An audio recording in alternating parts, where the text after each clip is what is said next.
Hola amigos, bienvenidos a Viaje a las Estrellas. Hoy tenemos otro capítulo de esos misteriosos y apasionantes. Edison, ¿cómo estás? Muy bien, gracias Iván. Muy bien, muy contento de estar aquí con nuestros televidentes. Bueno, ¿y hoy de qué vamos a hablar? Bueno, vamos a hablar del reino del Real Dorado. ¿Sabías que en la selva amazónica existe un dorado Sí. oculto donde se escondieron los incas? Ese dorado oculto se pensaba que era Colombia, el dorado de Colombia, pero realmente el dorado fue el Paititi, el reino de los incas, donde se escondieron los últimos incas. Yo te voy a dar unos datos interesantes sobre eso. Pues todo el mundo pensaba que era la laguna de Guatavita, ¿cierto? Por el tema de estos indios que se bañaban en oro y se tiraban. Después hay un conquistador español que se llamaba Lope de Aguirre, que fue a buscar el tesoro del dorado en el Amazonas, ¿cierto? Pero particularmente cuando Vasco Núñez de Balboa descubre el Mar del Sur, cuando él llega al Mar del Sur, hay uno de los indios cativos que le dice, mire, ustedes lo que están buscando es oro, entonces van a buscar otro mar que hay otro lado, y yéndose por ese mar hacia el sur se van a encontrar el país de Virú. Cuando llegan al país de Virú es donde aparece el Paititi. Ahora, el invitado hoy no solo nos va a hablar del reino del dorado del Paititi, sino también de Machu Picchu. Nos va a hablar del reino de la montaña de los dioses Huaytapallán en el Perú. Y también nos va a hablar del misterio de las líneas de Nazca. Exactamente. Entonces, pues bienvenidos, creo que tenemos un tema muy apasionante hoy, ya regresamos.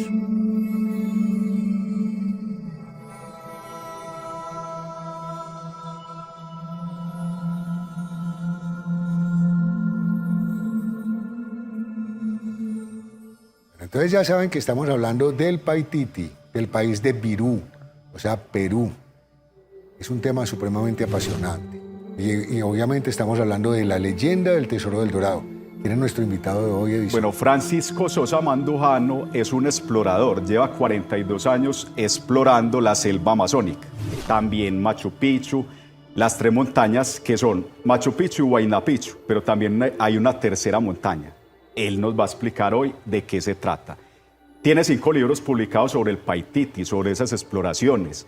Tiene también 5 proyectos de libro y ha ido 5 veces al Amazonas peruano, al Paititi. Así que los dejamos con nuestro invitado.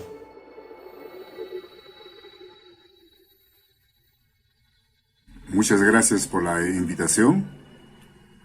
A todos los amigos, les saluda Francisco Sosa desde la ciudad de Huancayo, en Perú. Asimismo, un saludo cordial al programa Viaje a las Estrellas del canal Cosmovisión de Colombia. En su director, el señor Iván Obando y el señor Edison Flores.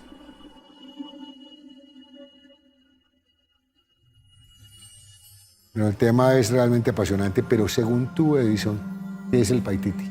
Bueno, el Paititi es el último refugio de los incas, donde se escondieron después de que los españoles llegaran al Perú, a Cusco. El Paititi pues queda ubicado en toda la selva amazónica, en lo que llaman la selva Madre de Dios, el Manú.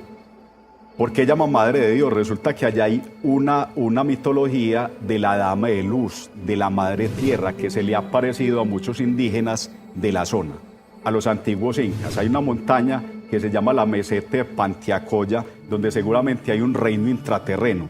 Han visto entrar y salir seres con túnicas blancas de ese lugar. Entonces este es el reino del Paititi. ¿Cómo se llega allí? Es muy difícil. Es que eso iba a preguntarte, porque tú me hablas del Amazonas, pero por el otro lado también hablamos de Machu Picchu y de todo esto. Entonces el Paititi no es específicamente un sitio, sino que es una zona muy grande. Yo creo que Francisco Sosa, nuestro invitado de hoy, nos puede aclarar este tema y muchos más sobre el Paititi.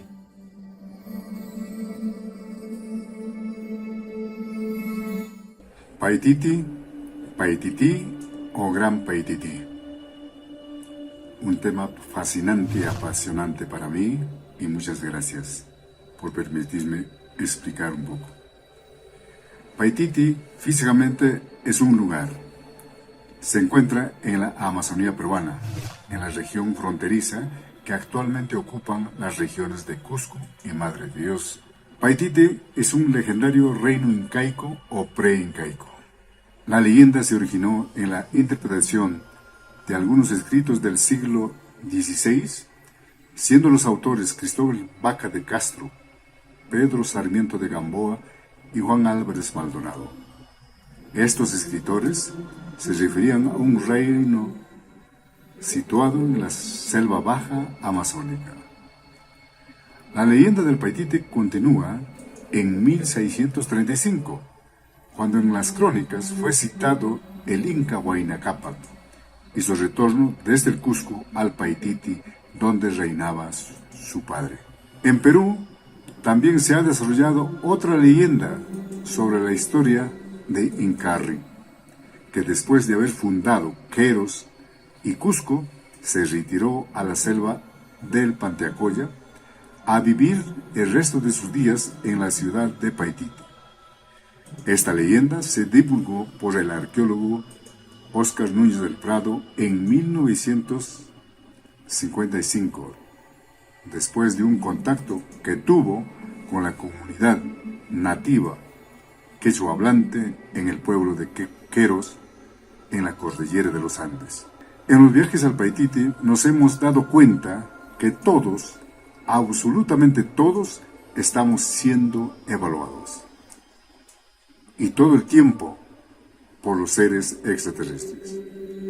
Y las señales que se han ido dando para quienes han sabido verlas estaban dirigidas a hacernos entender de que cada vez estábamos más cerca de alcanzar el Paititi interior, donde se puede vibrar en sintonía con el universo y con el tiempo real. Realmente, Paititi es un retiro interior.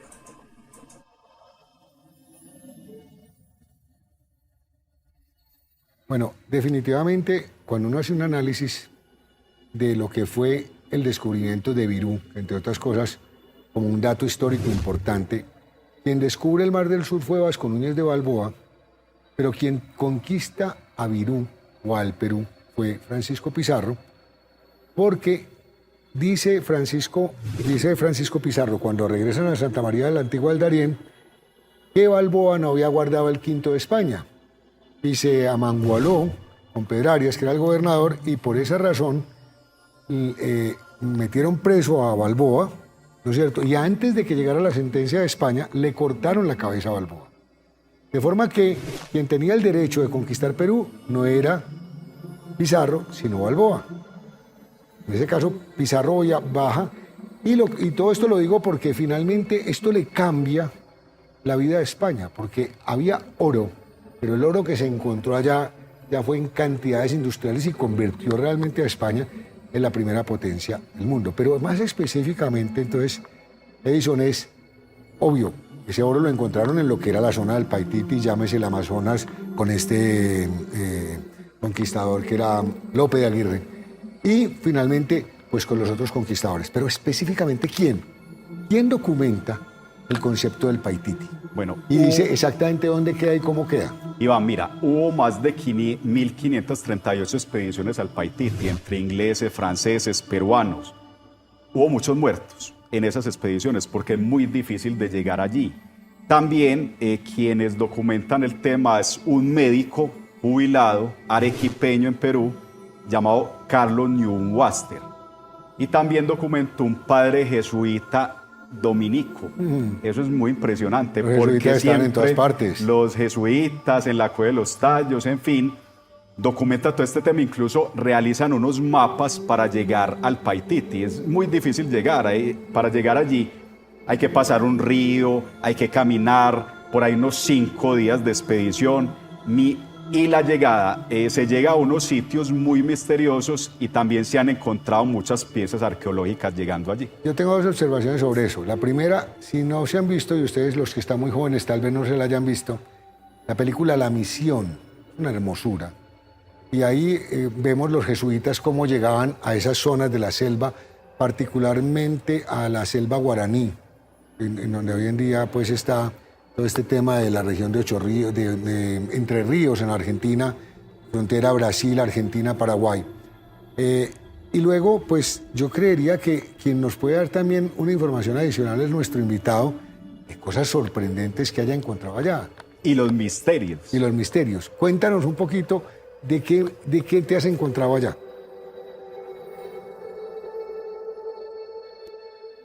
Fueron 5 viajes en los que me tocó participar. Cada viaje ha sido distinto, pero al mismo tiempo han sido totalmente complementarios. Al final, me parece que todos los viajes hubiesen sido un solo gran viaje. Primero fue en noviembre de 1989, el segundo en agosto del año 2005, el tercero en agosto del año 2007, el cuarto en el año 2010 y el quinto y último en el año 2018. Según mi parecer, las cosas más importantes encontradas en estos viajes fueron conocimientos y claridad de vida. Por ejemplo, encontramos que la verdadera y legendaria ciudad perdida de los incas en la zona amazónica es el Paititi, no es Machu Picchu. Hemos sabido también que Paititi es uno de los lugares del planeta donde se encuentran aquellos cristales verdes que actúan como carceleros de aquellos seres deportados y que se han polarizado contra la humanidad. Al Paititi iríamos pues grupos de contacto una y otra vez, hasta que sus puertas, protegidas por la gran Hermandad Blanca de los Retiros Interiores, sean abiertos definitivamente para beneficio de toda la humanidad al compartirse el conocimiento allí guardado. Podemos decirles de que ese conocimiento poco a poco vamos difundiendo en donde nos presentamos, porque es para compartir,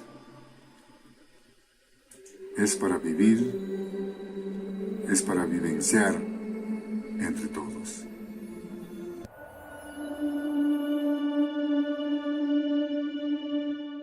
A mí me gustan mucho las analogías. Y en las analogías, por ejemplo, cuando uno estudia la Biblia, ¿no es cierto? El Arca de la Alianza, ¿te acuerdas? Que la llevaban durante el Éxodo y mucho tiempo. Finalmente el Arca de la Alianza se supone que la guardaron en el Templo de Jerusalén. Y bueno, se perdió. Pero finalmente también hablaban de que Jerusalén se destruiría en 3 días, cosa que efectivamente pasó con Tito, que fue un emperador romano 60 años después de Cristo. Obvio, se cayó el templo y hoy en día los judíos tienen el Muro de las Lamentaciones. Pero ese no es el único muro importante que hay en el mundo. Hay un muro en Perú que se llama el Muro de Pucharo. Y es un muro donde hay unos petroglifos. Cuéntanos un poquito de ese muro. Iván, es muy interesante ese muro porque ese muro mide 35 metros. De alto, aproximadamente 10 metros de alto. 350 metros. Sí, es un o muro que tiene una serie de símbolos. Por ejemplo, símbolos del corazón. Es decir, ya tiene petroglifos. Claro, petroglifos. Una simbología muy especial. Corazón del corazón es cómo se conecta el ser humano con la naturaleza desde su corazón. Cómo se conecta el ser humano con la madre tierra, con la dama de luz, con la madre divina, que los indígenas de esa zona la llaman así, la dama de luz, que ya la han visto, en fin, en esa zona. Pero hay muchos símbolos y Francisco Sosa nos va a hablar de ese gran muro. Exacto. Adelante.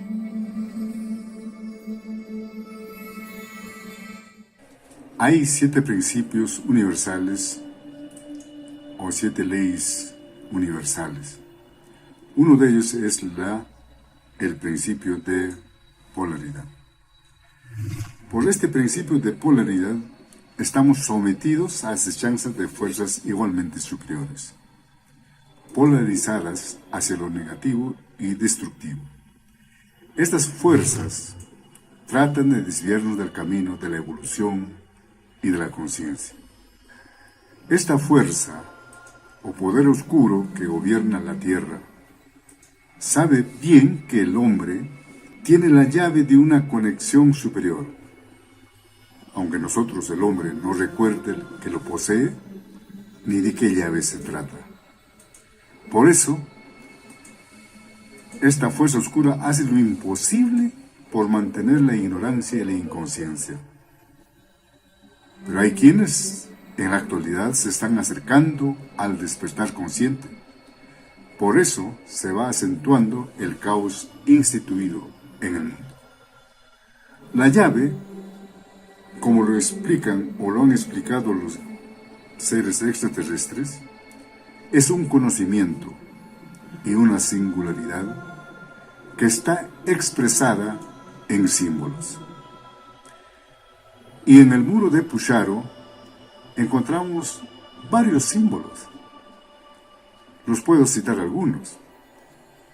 Hay un jaguar dibujado en la piedra de Pucharo, la mano, un ser cósmico, que yo le llamo el creador, la luna, el espiral, la balanza, hay también el símbolo del infinito, el rombo, hay una nave extraterrestre dibujados en los petroglifos de Pucharo, el rostro corazón con cruz sobre la cabeza. También hay un medallón que lleva en el centro el número 33. Está dibujado el número 5 en tamaño grande. Después está la serpiente que se puede ver, pero es lo que marca la ruta hacia el Paititi. O sea, esa serpiente que vemos serían los ríos. Después está el rostro del Inca, el famoso rostro del Inca. Por último, hay un símbolo que, como si fuera una serpiente, con 5 curvas, ¿no? Yo le llamo la serpiente o el verdadero camino al retiro interior.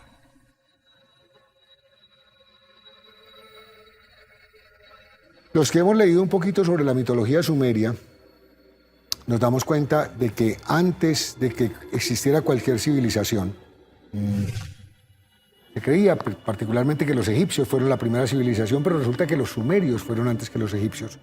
Y lo más simpático de todo es que los sumerios aparecen con el vino, con la cerveza, con la rueda, con la medición del tiempo. Son los sumerios quienes dicen que el mundo, que una hora dura 60 minutos, que un minuto dura 60 segundos. Conocen los ciclos de la luna. Entonces es maravilloso. Y resulta que dentro de la mitología sumeria había un personaje que se llamaba Enki. Enki era un personaje que supuestamente era el papá, oiga este tema, para ustedes que les gustan un poquito los misterios, era el papá de Noé, ¿no es cierto? Entonces se supone que en la mitología sumeria, porque en la mitología sumeria se habla del arca de Noé, se supone que Enki fue el que le dijo a Noé cómo debía de construir su arca para que no se hundiera.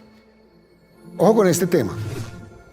Para los sumerios, que supuestamente venían de un planeta que se llamaba Nibiru, que es un planeta que está no dándole la vuelta al Sol, sino que funciona como un cometa, para los sumerios un año de ellos duraba 3.600 años. Es decir, un año de los nuestros, o sea, un sumerio cumplía un año cuando pasaban 3.600 años. ¿Por qué te digo esto? Porque si nosotros nos devolvemos 3.600 años, nos vamos a encontrar con Moisés. O sea que a Enki le tocó Moisés. A Enki le tocó. Entonces, todo esto va a un cuento porque. ¿Y por qué lo estoy contando? Porque resulta que en este mundo del Perú, ¿no es cierto? También la mitología sumeria dice que después de la glaciación, ¿no es cierto?, los Anunnakis fueron a buscar y fue cuando descubrieron toda la parte de Perú y de México. Y dicen que Enki, que supuestamente debería estar muerto, pero que no está muerto porque los años de ellos son distintos, Enki vive en la selva amazónica en esta zona del Perú. Entonces, me llama mucho la atención porque tú me hablas de que en esta zona aparecen personajes, desaparecen personajes, hay una creo que es una mujer de luz que aparece y desaparece. Entonces hago esa conexión pues porque me parece bacano entender la mitología de ambos países, de ambos sitios, los sumerios y los incas, y cómo juntarla. En el Paititi hay una meseta que se llama la meseta del Pantiacoya. Los indígenas del lugar, los machigüengas, han visto que entran y salen seres, lo que llaman los pacuris, ¿sí? Entran y salen de la montaña. También han visto un ser llamado la Dama de Luz, que entran y salen de la montaña. Se supone que allí hay una base o un mundo intraterrestre. Increíble. Miremos un poquito más sobre ese tema.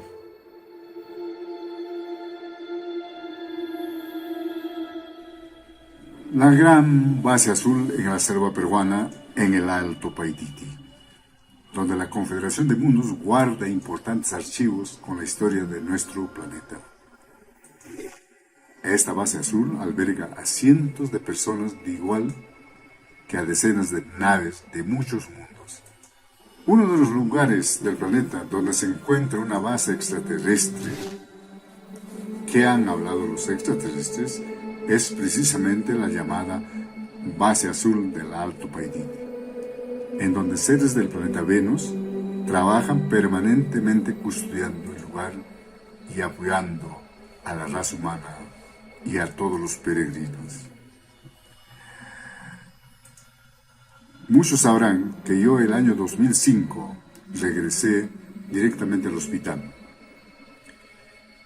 Cuando estaba recién convaleciente, el 30 de enero del 2006 y el 17 de octubre del 2006, los guías extraterrestres hablaron de otro viaje hacia el Paititi.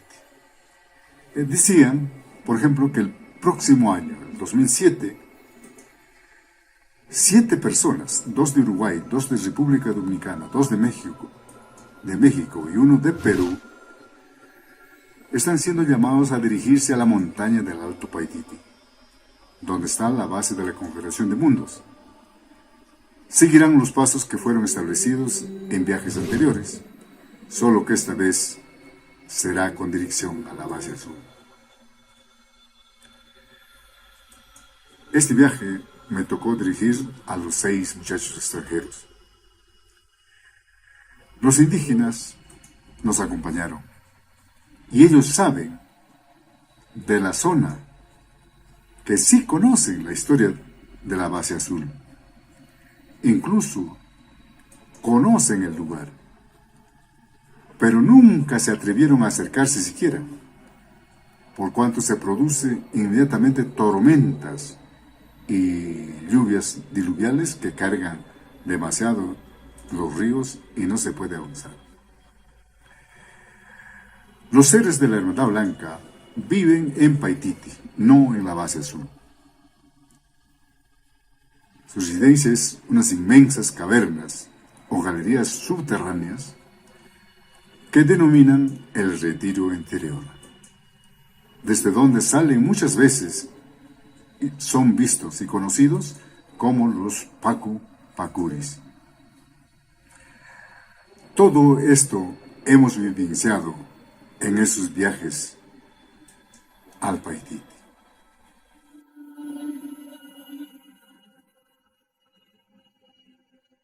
Pues entonces estamos hablando de la leyenda del Dorado, estamos hablando del país del Panquiatiti. Paititi, Painquinquín y Paiquinquín también.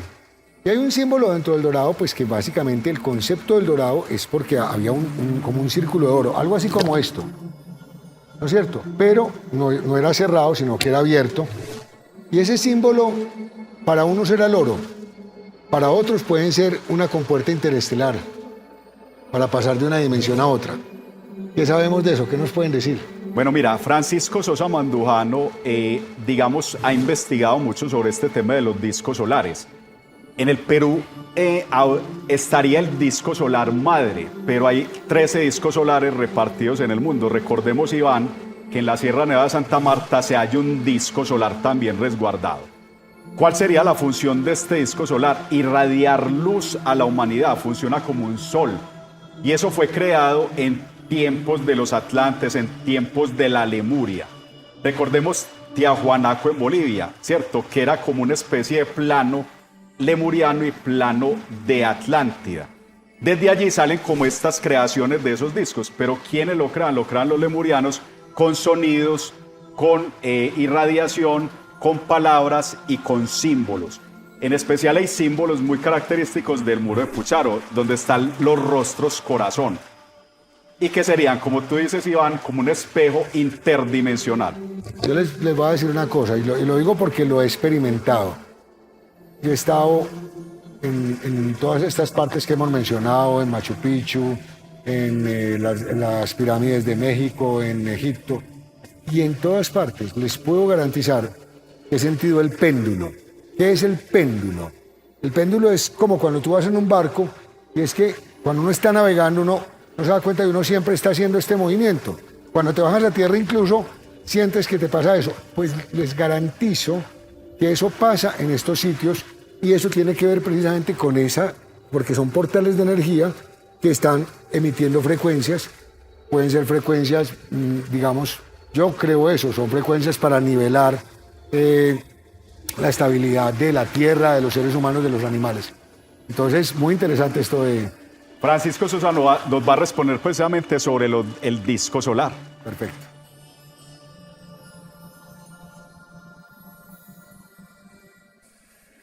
Hablar de nuestro planeta es también hablar de la reconexión de los tiempos a lo que estaba destinado el planeta. Hablar de nuestro planeta es hablar también del gran disco solar, que fue construido por la hermandad blanca del espacio, que llegó hace miles de años. El disco solar, hoy por hoy, es custodiado por los maestros de la hermandad blanca en el Paititi. Es una suerte de herramienta cósmica que actúa como una llave interdimensional, pudiendo, como ya ha ocurrido el 21 de diciembre del 2012, llevar al planeta entero al tiempo real del universo. A eso se conoce como la reconexión de los tiempos. El disco solar representa al Sol galáctico, al Sol central de la galaxia. El disco solar fue creado con procesos alquímicos que incluyen pensamientos, sonidos y emociones, y que debe vibrar primero desde nuestros corazones. Y para ello hay un mantra que nos han enseñado los extraterrestres en el viaje a Paititi 2005, que es el Am-On, A-M-O-N. Corazón del corazón. Hemos escuchado hablar mucho de estas palabras. Es el nombre que la Hermandad Blanca y la Confederación de Mundos, así como todos los planetas que han intervenido en el plan cósmico, le han dado al gran disco de oro alquímico del Paititi. Porque funciona como un corazón, expandiéndose y contrayéndose según la vibración, y también actúa como un lente y a la vez como un espejo dimensional.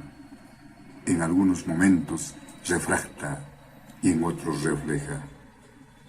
En él están grabados muchos pequeños corazones, con rostros que representan a cada uno de los seres humanos, a sus emociones, a sus pensamientos. Alrededor de su centro estuvieron alguna vez adosados 12 discos menores que se encuentran ahora esparcidos por todo el mundo. Todos estos conocimientos y la activación del disco ha sido uno de los objetivos de mi segundo viaje.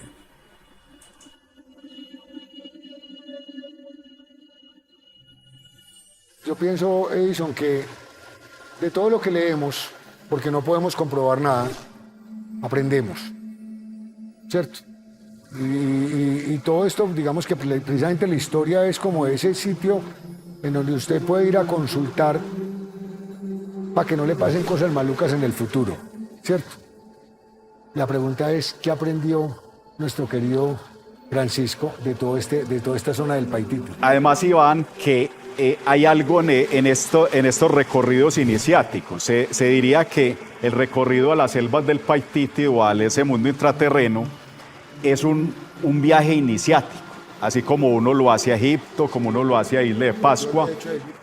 Entonces, ¿qué es lo que se encuentran allá? Eso es lo que nos va a responder el corazón del corazón, que es como llaman esa tierra, que fue con lo que se encontró Francisco Sosa y qué enseñanza espiritual le dejaron esos recorridos. Más de 5 viajes iban al Paititi.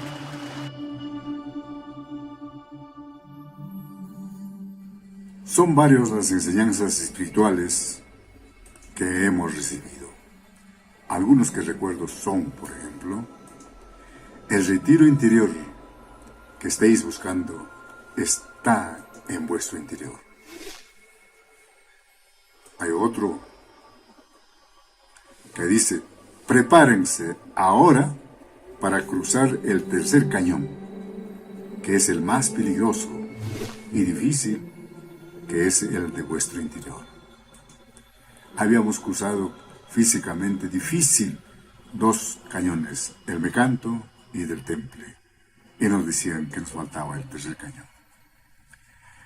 Los indígenas sienten que apoyándonos y acompañándonos podrían recordar y encontrar su origen, pues solos no pueden hacerlo, dado que tienen gran respeto a la guardiana que rige y resguarda el acceso, que es la Dama de Luz o Espíritu Planetario que llamamos.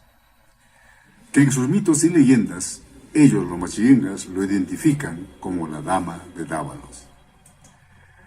La sabiduría secreta que guardan los machingas se refiere al cañón del Mecanto. Ellos saben que Mecanto es el lugar por donde transita necesaria y obligatoriamente el espíritu en su retorno hacia las esferas celestes. Ellos saben y dicen que el río Shinquibene, a la altura del cañón del Mecanto, forma un remolino. Eso nos consta a nosotros. Al llegar allí, dicen, el espíritu sumerge en él para liberarse de las impurezas y la densidad que aún arrastra de este mundo de tercera dimensión, purificando en esta especie de purgatorio, prosigue su camino hacia más allá, por lo que resulta inevitable cruzar ahora el segundo cañón o el cañón del Temple que hemos hablado, donde saben que existe una escalera cósmica a través del cual el espíritu ascenderá hacia la Vía Láctea para ser parte de ella, es decir, el mundo celeste de donde vinieron. Los machingas aseguran que la reencarnación existe. Ahora, los viajeros y peregrinos hemos hecho este recorrido, hemos caminado los cañones, una y otra vez en cuerpo y espíritu, para conectar con representantes de la Hermandad Blanca, que para los machingas vendrían a ser las dimensiones celestes. Podemos entender entonces el por qué los machingas tienen temor de aventurarse por esos reinos. Solo se atrevieron junto con nosotros. La sabiduría machinga explica también el concepto de Dios. Al Dios Todopoderoso lo llaman Tasurinchi, y al Hijo, o a su Hijo, Cristo, le llaman Yavireri, que vino a este mundo, según ellos, a enseñar a los machingas virtudes de compartir como hermanos. También saben la existencia de un ser que representa el mal.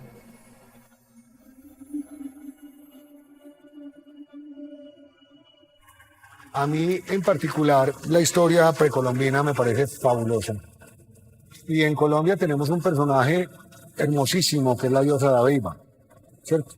Que es una diosa que bajó y le enseñó a los indios les enseñó la agricultura, les enseñó a tejer. Y es alguien muy especial, digamos, en lo que es la cultura precolombina colombiana. Pero en el Paititi hay también una diosa o un ser iluminado, una mujer siempre, que es simpático, ¿no? Bueno, tengamos en cuenta que todas las comunidades ancestrales, Iván, tienen como un ser de luz o una guía femenina. Eso es algo muy importante.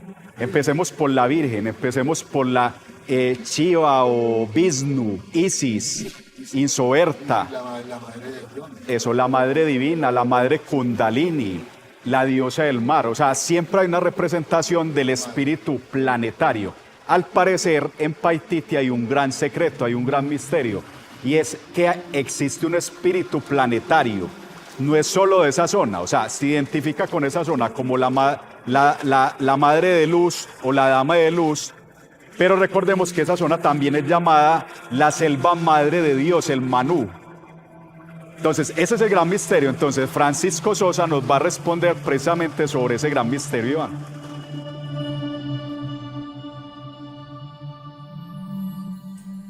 El planeta es un organismo vivo. Muchos ya lo sabemos. Es un ser viviente. Es nuestra madre.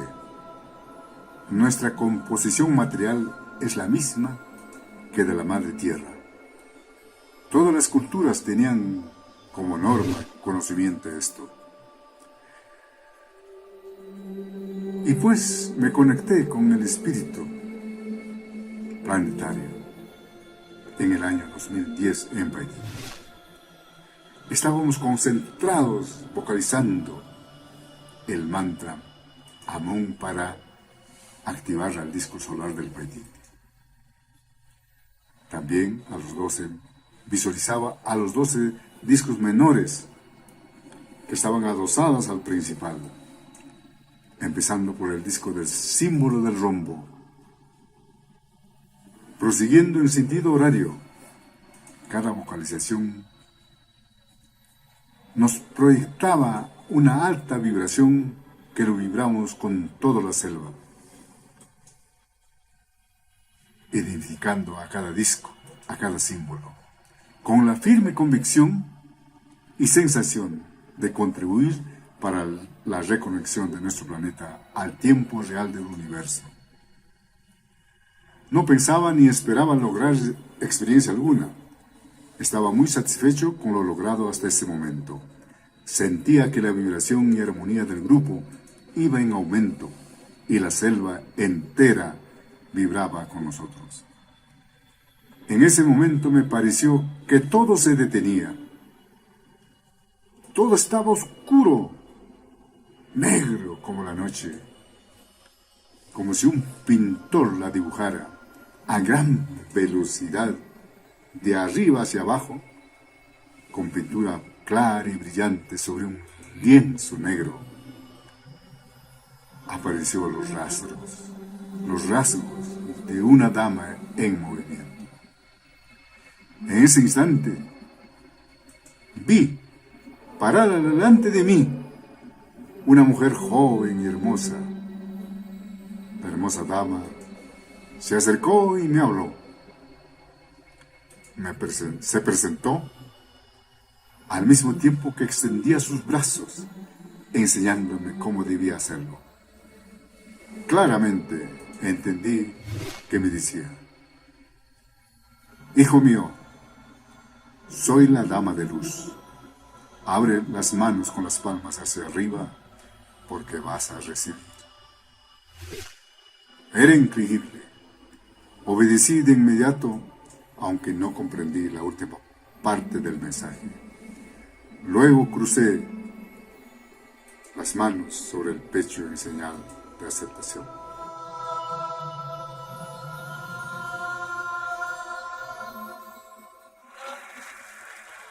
Bueno, Edison, uno va a Machu Picchu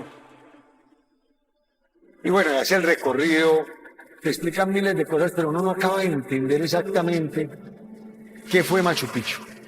Por ahí dicen que era un sitio donde se guardaban las vestales incas. Es una posibilidad. Pero finalmente estuvo tanto tiempo oculto como las pirámides, lo que decías tú ahorita. Estuvo en un momento dado como en el desierto de las pirámides, a Machu Picchu lo tapó la naturaleza. ¿Qué es exactamente Machu Picchu? Iván, Machu Picchu está compuesto por tres montañas. Está el Machu Picchu, el Huayna Picchu, que es una montaña más alta, pero también está el Uchu Picchu, que era una especie de santuario espiritual. Se decía que Machu Picchu era una escuela iniciática, un santuario. Así como vemos en Egipto, que también decían que la Gran Esfinge y las pirámides eran centros de estudio iniciáticos. Maravilla. Entonces, Francisco Sosa nos va a preguntar sobre Machu Picchu, sobre este misterio, Nos sobre va a esta contar. historia. ¿Sí? Sí, señores.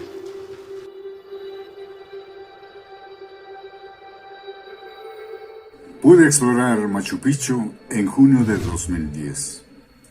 He llegado a la certeza de que para acceder en aquellos tiempos a Machu Picchu no era tan fácil. En resumen, puedo decir que en su esplendor todo Machu Picchu era como una universidad de altos estudios metafísicos y metapsíquicos. El lugar, como muchos conocen seguramente, tiene dos secciones. Una al sur, el macizo llamado Machu Picchu, o montaña vieja o mayor, según la tradición, lógicamente. Y la otra parte al norte, delgada y erguida, llamada Huayna Picchu, montaña joven o menor. Pero en realidad es en el centro de ambas montañas que se encuentra la ciudadela o santuario. Pero existe una tercera montaña, llamada Uchu Picchu, o la montaña pequeña, al cual el estudiante tiene que ascender primero, antes del Huayna Picchu y de la montaña antigua. Según todas las definiciones escritas que podemos encontrar sobre Machu Picchu, y ustedes han leído mucho seguramente, nos dicen que en quechua significa montaña vieja. Esta definición o interpretación a mí me parece inexacta, por cuanto vieja es sinónimo de decrépita o tal vez caduca. Por eso que yo lo he bautizado como montaña antigua. Y estando en la montaña antigua, camino a la cima, por ese sendero que lleva a la montaña antigua, me pregunté, ¿por qué y para qué habrán construido este sendero? ¿Cuál era la finalidad de este camino? Fueron preguntas sinceras que brotó de mi corazón. Ahí mismo llegaron las respuestas a mi mente. Entonces visualicé imágenes tenues y la voz sin voz que yo le llamo me habló.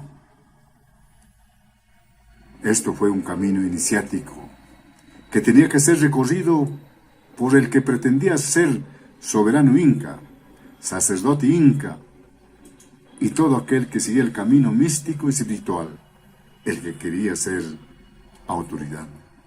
Pero mucho antes tenía que ascender primero al Huayna Picchu y haber pasado las pruebas sin errores, guiado solo por su interior. A su regreso demostraría con hechos lo aprendido y después aspiraría a subir a Machu Picchu o la montaña antigua. Entendí en ese momento el por qué y para qué había sido construido todo ese complejo en ese lugar especial y estratégico, y el porqué de todos los detalles de cada templo, de cada piedra. El nombre adecuado era para mí Santuario Inca o Universidad Picchu, de altos estudios místicos y espirituales. Siendo así, ¿qué duda cabe que debía existir un camino hacia el Paititi desde Machu Picchu? Pero no tengo información ni certeza al respecto.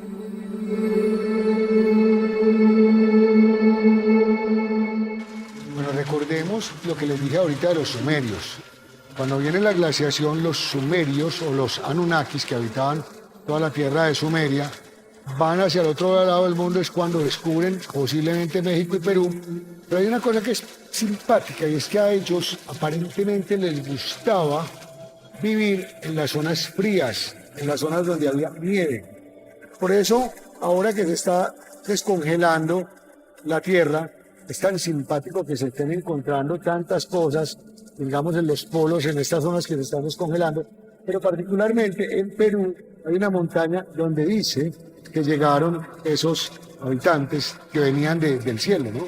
Bueno, hay una montaña que la llaman Huaytapallana, que es donde los dioses que bajaron del cielo la llaman, la montaña donde los dioses bajaron del cielo. Recordemos también montañas como el Monte Hermón, o muchas montañas en el mundo, donde también se dice que bajaron dioses en sus tortugas estelares o en sus platillos voladores o naves estelares. En los tiempos antiguos les llamaban tortugas, les llamaban ballenas, les llamaban estrellas, en fin. Pero hay muchas montañas misteriosas en el mundo. Le doy la más conocida. Sí. El monte Sinaí. En el monte Sinaí le dieron a Moisés las tablas de la ley. Nada más y nada menos. Sí, señor. Entonces, ¿qué nos va a hablar Francisco de este tema? De Francisco Sosa nos va a hablar de esa gran montaña donde bajaron los dioses. Ok.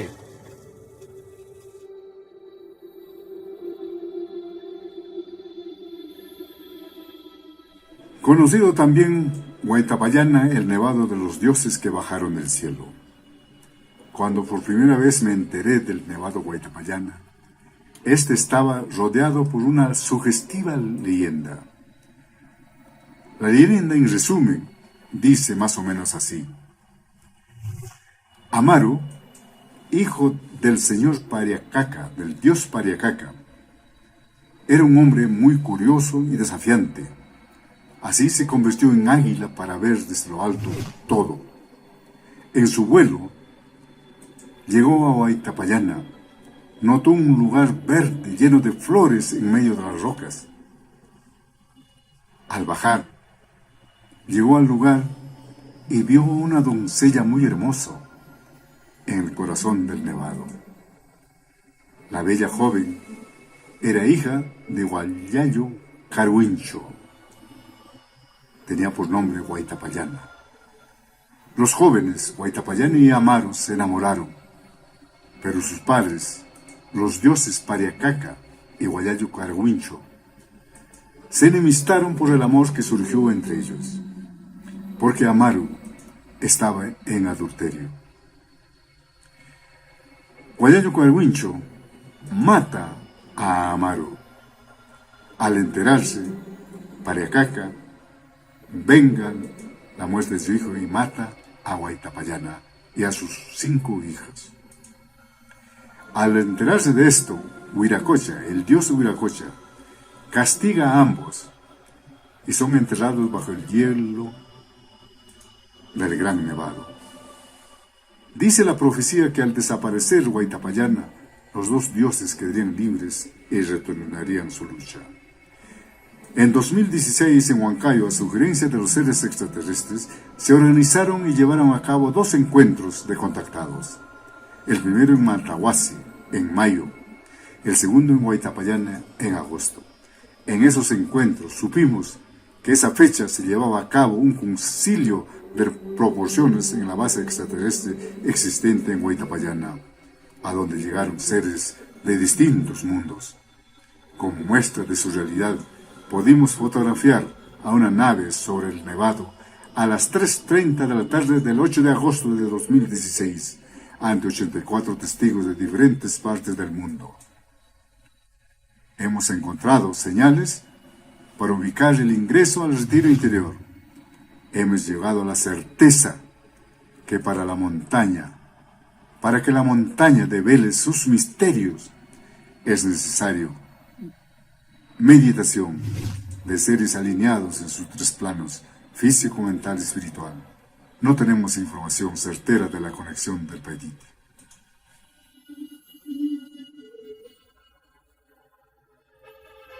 Obvio, yo no podría comprobar lo que voy a decir, pero mi sensación es que todo lo que tiene que ver con la Lemuria viene del Pacífico, ¿no es cierto?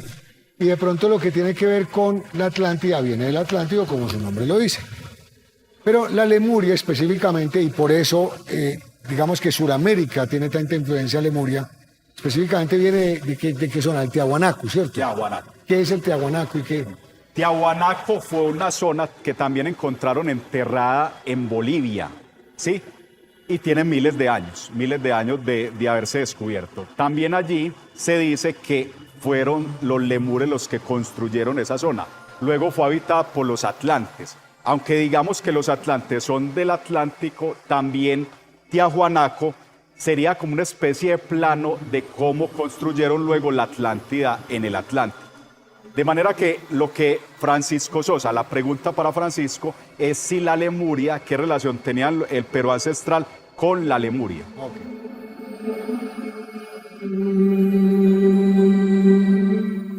Nuestra información es algo concreta. Sabemos, por ejemplo, que Manco Cápac era de ascendencia venusiana. La información sobre la relación entre la Lemuria y el Perú ancestral es poca, pero muy sustanciosa. Sobre Lemuria sabemos que primero fue colonia o puerto de Tiahuanaco, de aquella lejana Lemuria. Luego, al hundirse Lemur o Lemuria, surgen los Andes y el puerto es víctima de la catástrofe. Después fue repoblado por atlantes y venusianos.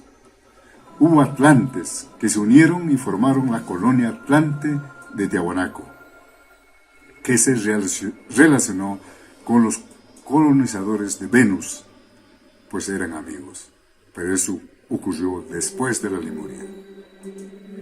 Completando, puedo decir que en abril del año 2011, un grupo de 17 personas fuimos dirigidos hacia la Antártida, más específicamente a Ushuaia, a la Patagonia Argentina, en representación del grupo de contacto y de toda la humanidad, según decían los extraterrestres.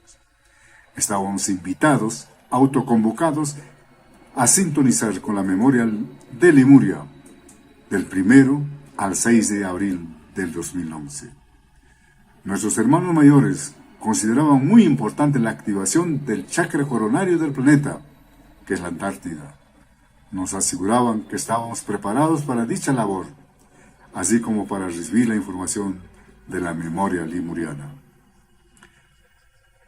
Los lemurianos avanzaron tanto tecnológica como espiritualmente, llegando a descubrir que estaban viviendo en un tiempo alternativo, paradójico, y que podrían sincronizar los tiempos y dar el salto cualitativo de toda la humanidad.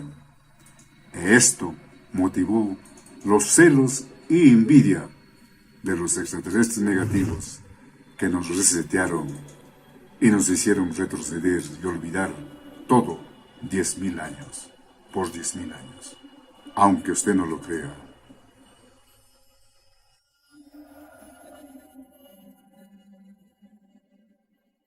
Edison, volvemos al tema de la historia. A mí me sorprende cómo Américo Vespucio, en 1500 algo, o 1400, finales de 1400, fue capaz, recorriendo en barco las costas de América, de pintar el mapa. O sea, cómo tiene la capacidad de ver desde abajo lo que se debería ver desde arriba. Y esto sí que es significativo en las líneas de Nazca, porque digamos que el que hizo las líneas de Nazca tendría que haber visto lo que estaba haciendo desde abajo, ¿o no es así?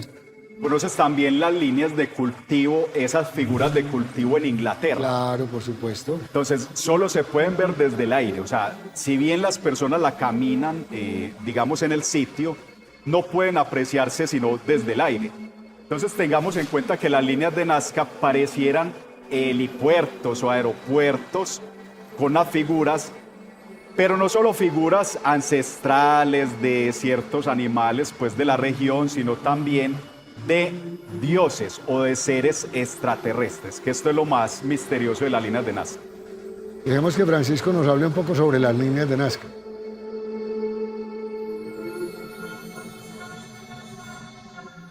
Líneas de Nazca o geoglifos de las Pampas de Nazca.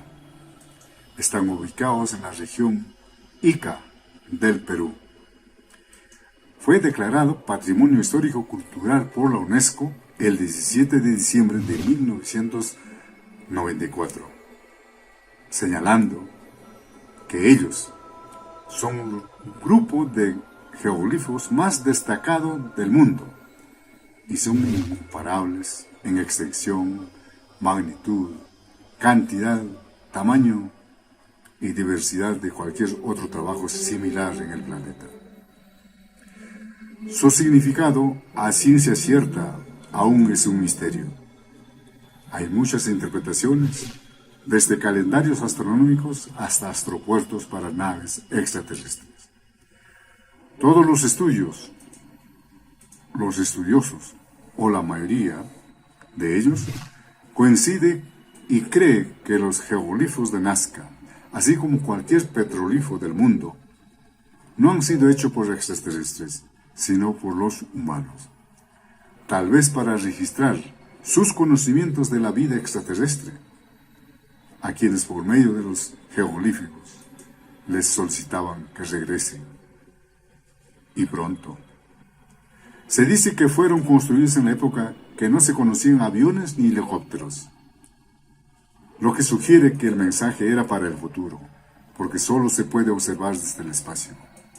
Sin embargo, la belleza de las líneas de Nazca se puede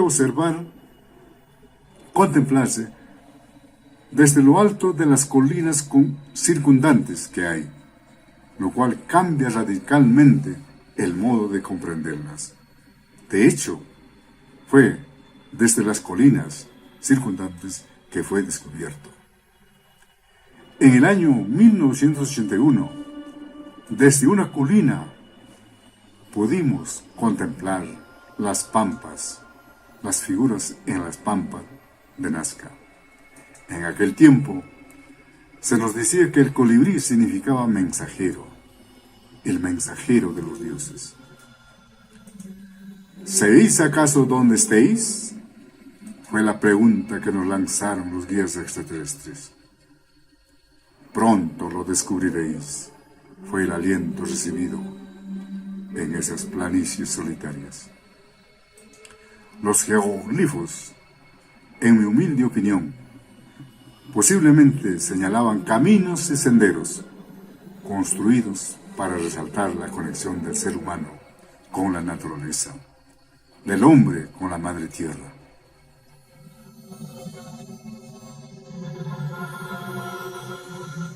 Y bueno, amigos, no se les olvide que venimos de las estrellas y viajamos hacia las estrellas. Por eso este programa se llama Viaje a las Estrellas. Y también, Iván, recordemos que con este programa lo que pretendemos es, con invitados nacionales e internacionales, responder preguntas que los seres humanos nos hemos hecho desde tiempos inmemoriales. ¿Qué es la vida? ¿Cuál es nuestro origen? Si venimos de las estrellas, vida después de la muerte. ¿Existe Correcto. eso? ¿Existen los ovnis o los extraterrestres? Exactamente, y con respeto. Nada de lo que decimos acá es dogma, son simplemente opiniones o investigaciones que han hecho todas las personas, pero es usted quien tiene que tomar sus propias conclusiones. Nosotros simplemente estamos mostrando las cosas para que usted saque sus conclusiones y nosotros le damos las gracias por aceptarnos y por escucharnos. Ahora, Iván, recordemos nuestras redes sociales acá abajo para que nos visiten, se suscriban, activen la campanita para que estén pendientes de nuestros programas. En Viaje a las Estrellas. Hasta pronto.